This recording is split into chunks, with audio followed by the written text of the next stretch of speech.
My name is Roxy, from Roxanne con Rostro, and I'm an L&D RN for about 7 years. I had, well, my parents, of course, own a small business, and they've had it for 18 years, and they just cannot afford health care.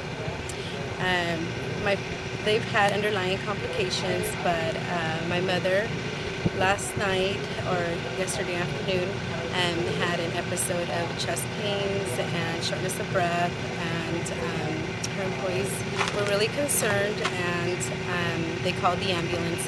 Of course, my mother was scared about going into the ambulance because she knew it would, cost quite a bit of money. So the employees called me, and I was on my way. My mother was fighting the EMT because she didn't want to get in, because she was afraid to pay the bill. The EMT got on the phone with me, told me my mother's heart rate was between 150 and 160. She was not doing so well. I told them, just get her on and take her to the nearest hospital, and I will meet you there. My mom, of course, she had no choice than to go. We did arrive at the hospital. It took a while for me to actually see my mother, but once I got there, the doctor told me it had taken 2 doses of a drug called adenosine to actually bring my mother's heart rate back to a more normal and stable heartbeat. But while she was there, they would not discharge her until she'd met at least a deposit of the percentage of what could be her bill at the end. However, the doctor did say that because she didn't have the proper insurance, they could not keep her at that time, and because she was stable, that they were going to go ahead and discharge her home. They did, and the only thing that they could say at this moment was they gave us an EKG lead of what her heart rate was during that time and what it was now, and her lab results, and they said to follow up with the doctor. And like I was saying, my mom does not have a primary physician because she doesn't have insurance, because she doesn't qualify for Medi-Cal, because she cannot afford it. So she falls right in between the cracks. So what next, Roxy, for her? What are you going to do this coming week? Well, this morning, actually, she went to KMC, which is one of our public hospitals here, and she met with one of her diabetic doctors. Well, it's just a MIA program that they have, but that doctor said she would have to then follow up with a Clínica Service or another facility that takes care of that issue, because that kind of doctor is the only one that can, specializes in diabetic, and so that doctor couldn't do anything about it. So then again, the next thing is just go to one of the clinics, see if one of the doctors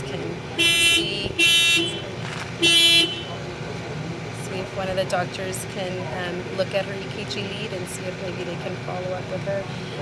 The ER doctor did say, of course, if she has another one of these SVT episodes, then she would have to go back to the hospital, and it'll be the same thing, See, it's worrying you something. Yeah, it is. And it's scary because then they tell you, well, we ended up putting 2 IVs in your mother because at that rate her SVT was at 150, and with the first dose they could not stop it. So they thought, well, we had to put 2 IVs because what if she then codes? So then you're telling me this, and then you're telling my mother this, but at the same time you're going to discharge her from the hospital. Oh my, wow. So it's scary. It's scary. What can you do? And I'll bet she'll go back to work on Monday. Oh, my mother, yeah, she already went back. She has to, because that's her job. Wow. She And has you to work meet here in responsibility. Bakersfield? Yes, I do, at Memorial Hospital.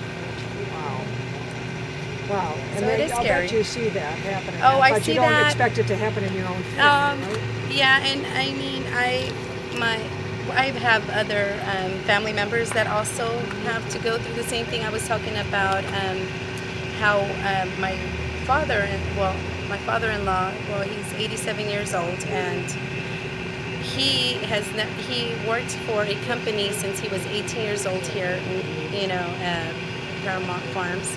He worked until he was about 60 years old. They retired him with a pension, and it's $1,100 a month. And he does not qualify for Medi-Cal because he has his $1,100 a month coming in. Oh my now, gosh.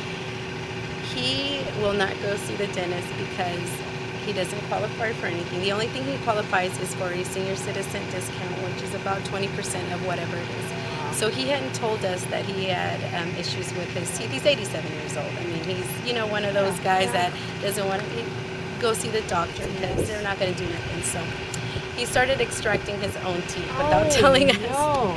And we realized that he was in desperate need of seeing the dentist. Well, by that time, my husband and I took him in, and they charged him about $300 a visit.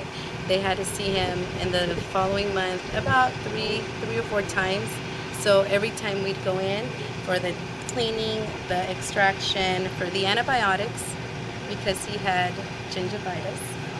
He had let it go so far and didn't say anything because he didn't want to worry us. Number one, felt like he could not afford it because he has to purchase his glaucoma drops, which were $80 a month, and whatever else he has to pay for his cost of living.